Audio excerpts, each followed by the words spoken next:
صباح الخير، صباح الخير، إن شاء الله تكونوا بخير يا ربي. اليوم مش نحكي لكم على رواية قناع بلون السماء، الكاتب والشاعر والأسير الفلسطيني باسم خندقشي.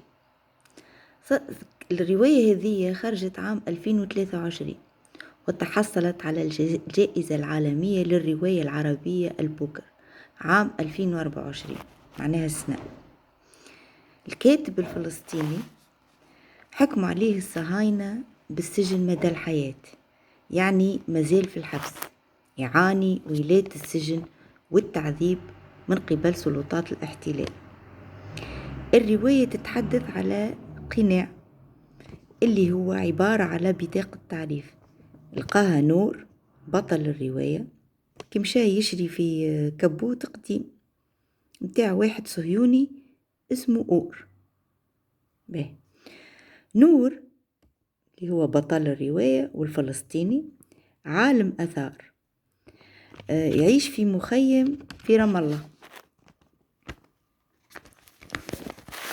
ياخذ هيك بطاقة التعريف اللي لقاها واللي هي متاع الصهيوني أور، ويستعملها باش ينضم إلى بعثة تنقيب على الآثار في إحدى المستوطنات، وغادي يكتشف تاريخ فلسطين اللي ردموه الصهاينة تحت التراب وبدلوه كما حبوا واشتهوا.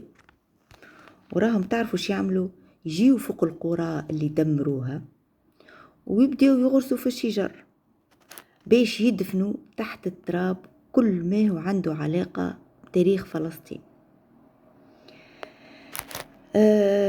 نحكي بألم معناها في نهاية الأمر.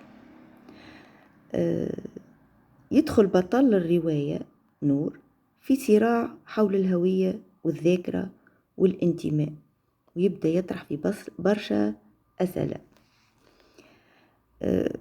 في النهاية يخرج من البعثة هذه متاع التنقيب على الآثار، يطيش هيك بطاقة التعريف ويرجع نور الفلسطيني اللي عايش في المخيمات. برشا أحداث في الرواية يحكيها نور وشخصيات يدخل معها في حوارات هي في الواقع حوار الصراع الفلسطيني الصهيوني. الأكيد كل واحد فينا اليوم يعيش بألم كبير ويشعر بحزن وغصة على اللي يعيشوه شعبنا في غزة.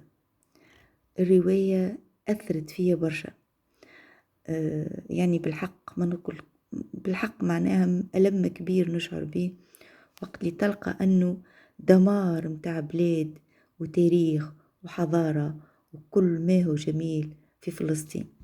يا ربي انصر غزة وإن شاء الله نهاركم زين.